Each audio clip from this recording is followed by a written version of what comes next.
Dr. Bob, and thank all of you so much. I have some prepared remarks that I'm going to share with you, but before I do, I want to tell you something that happened a few hours ago.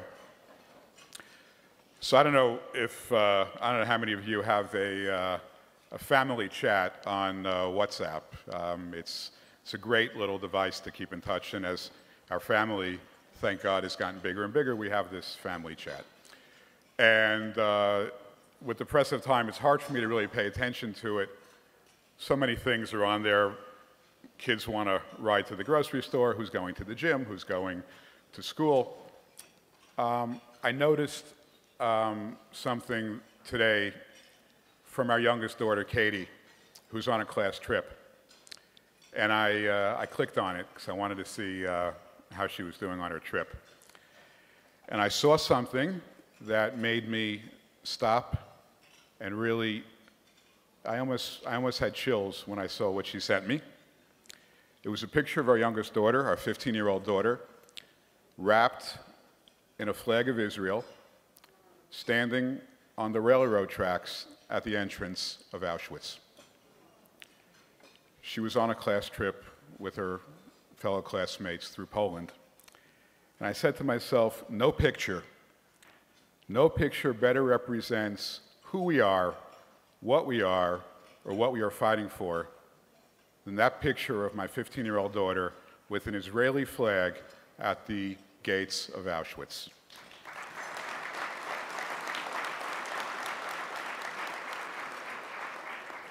Nothing better signifies the perpetual battles that we have fought for generation after generation, and will continue to fight forever, the battles between good and evil.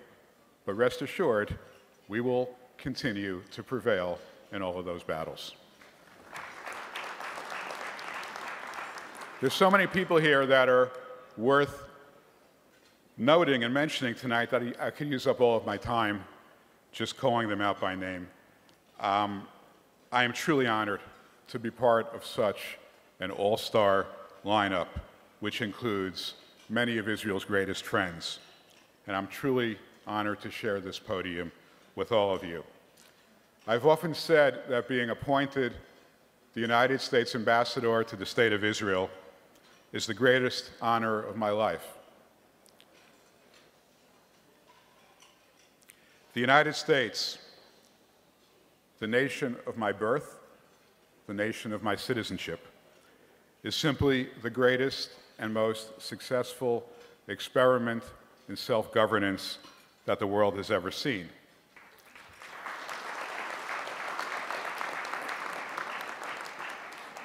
And for the Jewish people, with very rare and unfortunate exceptions, the United States has offered safe haven and boundless opportunity like nowhere else in the history of the diaspora.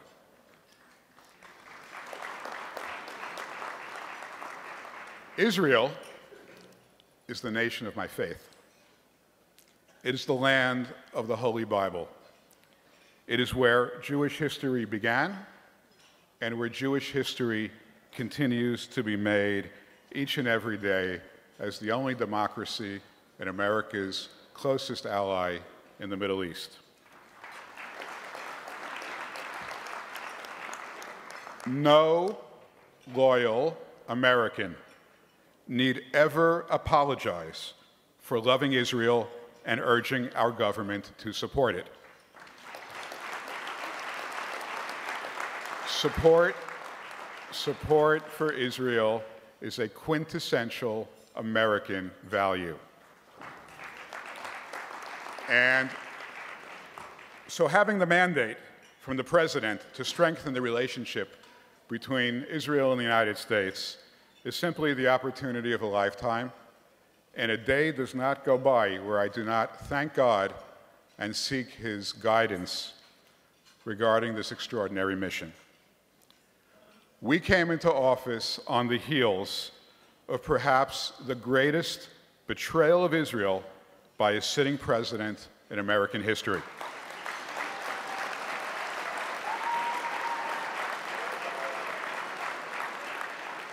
The failure by the United States in December of last year to veto United Nations Security Council Resolution 2334.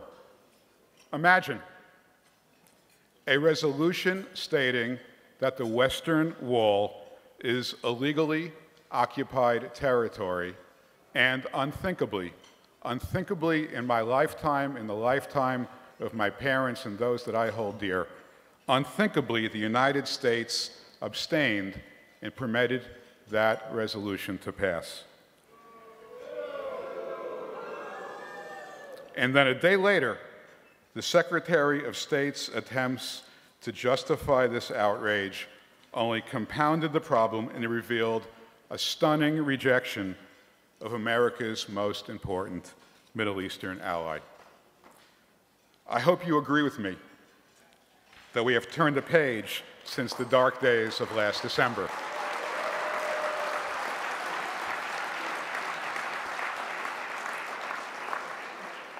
Gone are the days when the United Nations bashes Israel with impunity. Let UNESCO falsely disclaim once again the 3,500-year connection between the Jewish people and Jerusalem or Hebron. This time around, the result was strikingly different. The United States withdrew from UNESCO.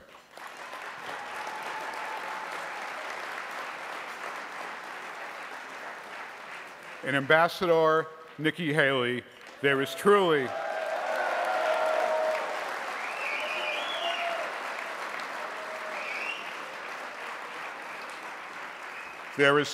a new sheriff in town down the block in Turtle Bay.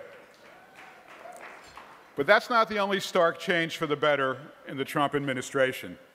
In May of this past year, there were two firsts that you may have noticed.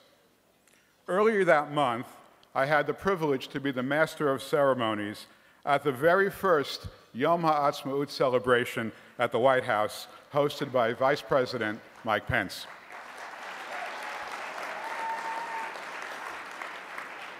Later that month, and far more striking, President Trump became the first sitting president in history to visit the Kotel HaMa'aravi, the Western Wall. A visit that resonated throughout the Middle East. I should also tell you that the day before President Trump arrived, I was the first United States ambassador in American history to attend the celebration of Yom Yerushalayim, the celebration of the reunification of Jerusalem.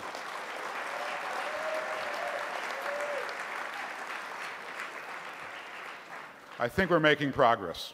I think so. But that progress is much more than symbolic. If you ask Prime Minister Netanyahu, what are the three most important foreign policy objectives of his government? What he will tell you is Iran, Iran, and Iran. This is not the same thing as saying location, location, location when you're talking about real estate. In Iran, there are three independent things to be concerned about. Iran as a nuclear power that threatens to annihilate Israel.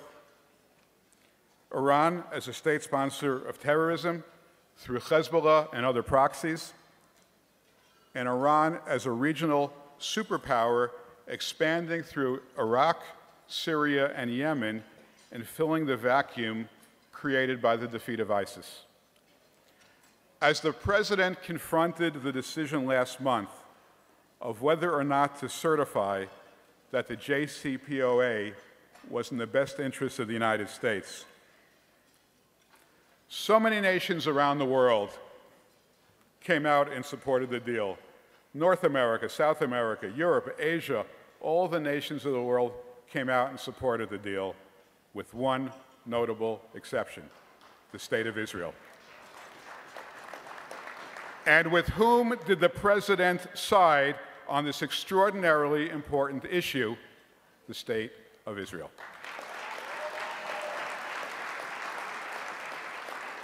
Let me be clear on this extraordinary important point. There is no daylight between the United States and Israel on the critical importance of arresting the development of Iran's arsenal and ending its sponsorship of rogue regimes.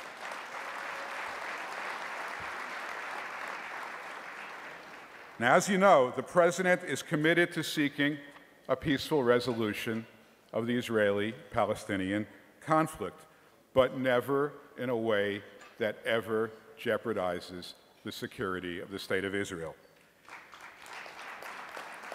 The President recognizes the critical importance that Judea and Samaria never become another failed experiment like we saw in the Gaza Strip.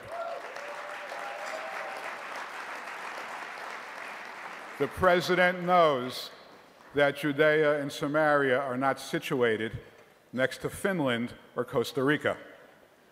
And perhaps most importantly,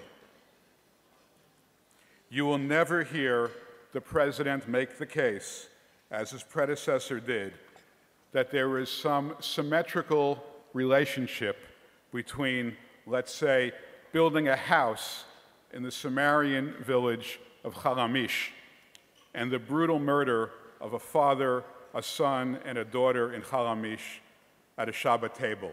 There is no equivalence, none whatsoever.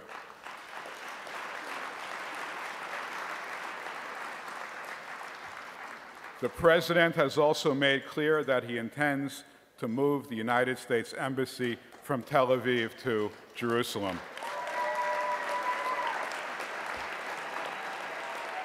It is not a question of if, it is a question of when, and I take the President at his word, and I am personally committed to do all that I can to advocate for this move.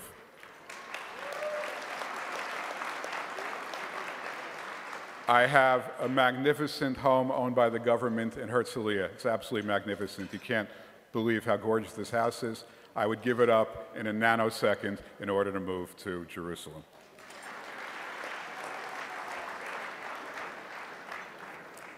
The United States government treats Israel the way it deserves to be treated, as a critical, strategic, and trusted ally in one of the world's toughest neighborhoods. To emphasize this point, let me provide you with just a partial list of the members of the administration that I've had the privilege to greet in Israel in the 6 months that I've been on post. President Trump, Secretary of State Tillerson, Defense Secretary James Mattis, Treasury Secretary Stephen Mnuchin, who I had Shabbat dinner with in my house just 2 weeks ago, National Security Advisor H.R. McMaster, Homeland Security Advisor Tom Bossert, CIA Director Mike Pompeo, Director of National Intelligence Dan Coates, NSA Director Admiral Mike Rogers, Ambassador to the UN Nikki Haley, Chief Economic Advisor Gary Cohn, Deputy National Security Advisor Dina Powell, Senior Advisor Stephen Miller, and this Hanukkah we'll be welcoming Vice President Mike Pence. Many others have come as well, and of course, on frequent occasions, I'm joined by my colleagues, Senior Advisor Jared Kushner and Special Envoy Jason Greenblatt. My friends, Jared Kushner, who leads our negotiations, has a deep commitment to the State of Israel, unlike any other official ever assigned to this task. He is the grandson of Holocaust survivors. He doesn't just understand the importance of the U.S.-Israel relationship, he feels it profoundly within his heart.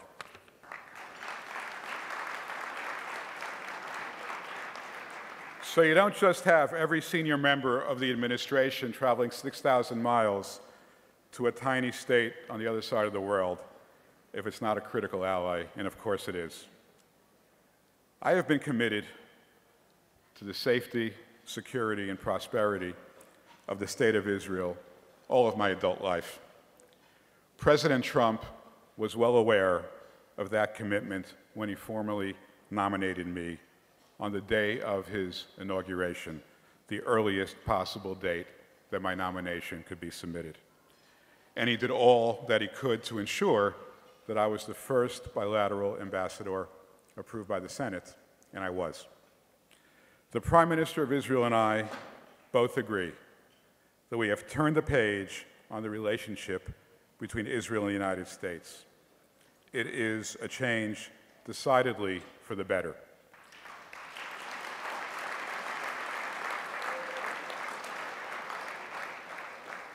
Please join with me in the years to come as we continue to strengthen and enhance the unbreakable bonds of these two great nations. Thank you so much.